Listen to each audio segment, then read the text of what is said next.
Good morning, good afternoon, good evening, whatever time zone you guys are in. Mike Hito here, taking you guys on another edition of Back to School with NXT.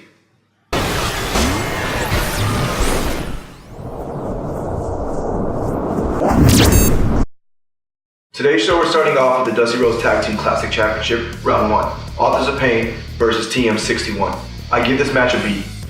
The video package that they showed for TM61 before the match started was great. It showed how long they've been missing. It showed what WWE was missing with TM61. The match started off slow, but really good, really interesting. Usually matches start off slow and you wait for the excitement to happen, but that was exciting. It showed the resilience, it showed the strength at TM61. That was very surprising to me. I didn't see that coming. And Authors of Pain sold that really well. The suplexes, the diving, the hitting, the over-the-top ropes, it showed their strength. This loss didn't hurt TM61 whatsoever. I felt like it helped him. It showed that they can hang with Authors of Pain. It showed that what they can do. I'm excited to see what happens after this. What challenges will they overcome? What challenges will they become? Authors of Pain didn't need this. And it was smart to give it to them. With the push they're about to receive, with the promos they've been doing in the recent weeks, they're gonna go deep in this tournament, if not win it. And we'll see from there what happens. But I do give this a B. I would have given it an A if it would have been a little longer, but that's just my selfishness with this. But it's a great match, and I'm excited to see round 2 of this classic tournament. NXT takes us backstage where they're trying to interview William Regal, and he's talking about the Dusty Rhodes Classic, he's talking about the teams that are in it, he's trying to hype it up. And then he slowly goes off and says, I got business to attend to. That's very interesting, and I can't wait to see what that business is. So he goes off, and Pete Dunne starts walking in, so the reporters go after Pete Dunne. Oh, how do you feel about winning the UK Championship and staying in the UK? And he says, the UK Championship stays in the UK, which is it's pretty cool to hear him say that because Pete Dunne is considered one of the best UK wrestlers out there, one of the best indie wrestlers that NXT got. So out comes Roderick Strong, whom he beat to keep that UK Championship, and Roderick Strong just goes on and talks about how much of a bigger man he was and how he got the better hand and so on and so forth. And in comes Adam Cole. With Adam Cole just coming in and elevated this segment to a whole nother level. Adam Cole's personality, Adam Cole's character is what WWE wants, WWE fans want, and I'm excited to see that. I wonder what's going to go after this. I wonder what's going to build between the three or how it's going to work out or play into the UK Championship.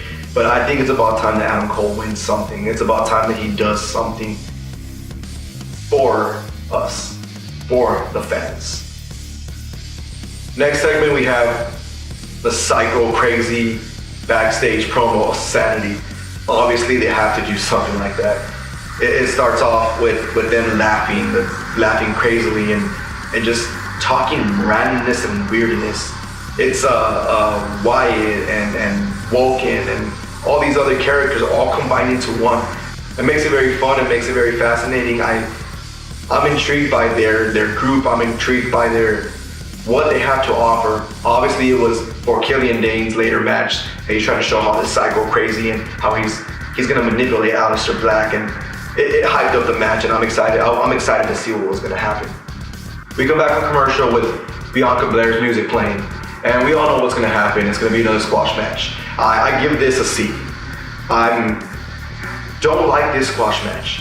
It wasn't a squash match. It was a 3-set move with the finisher, and that's it. That did nothing. I was bored out of my mind. It didn't click with the fans. It didn't click with what's trying to go on.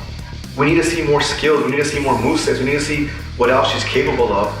With the last year's Mae Young Classic, she had a great match with Kairi Sane. Great match. And they're starting to give her these jobbers that aren't fighting back, are just letting themselves. And it feels like she's just throwing a doll around. And I get it, they're trying to show her strength, but it's just not clicking. It's not.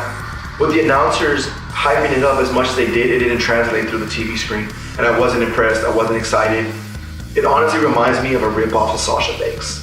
Her character, her persona, it reminds me of a rip-off of Sasha Banks. She needs to go on to her own thing. She needs to go off and develop a character. And it's gonna take time, and I understand that. Reason why I didn't give it an F. I understand what they're trying to do. It's just the way they're doing it is boring me, and it's boring the fans. The fans weren't entertained, they were chanting other stuff, it just didn't click correctly. Where's Ember Moon?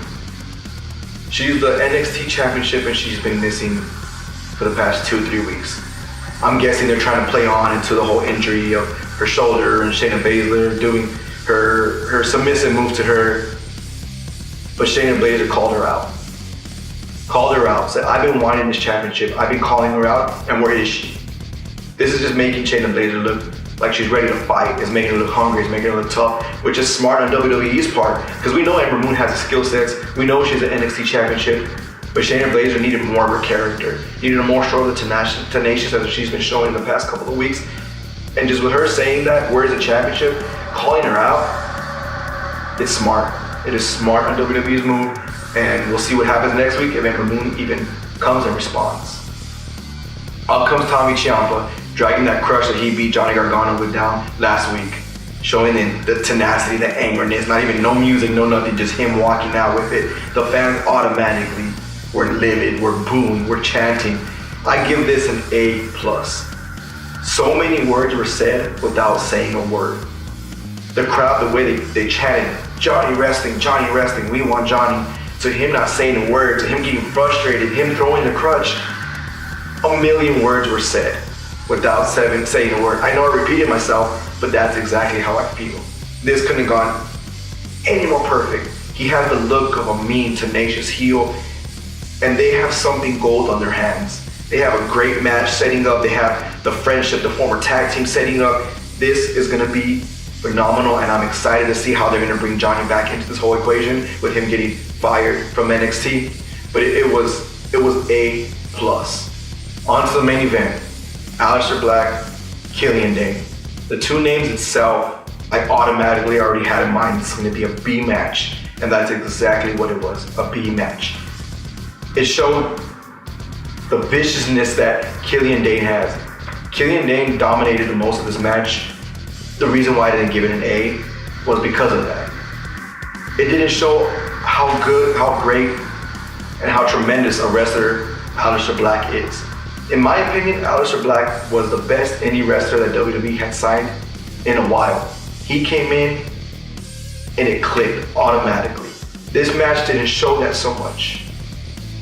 But when he did fight back, it was great.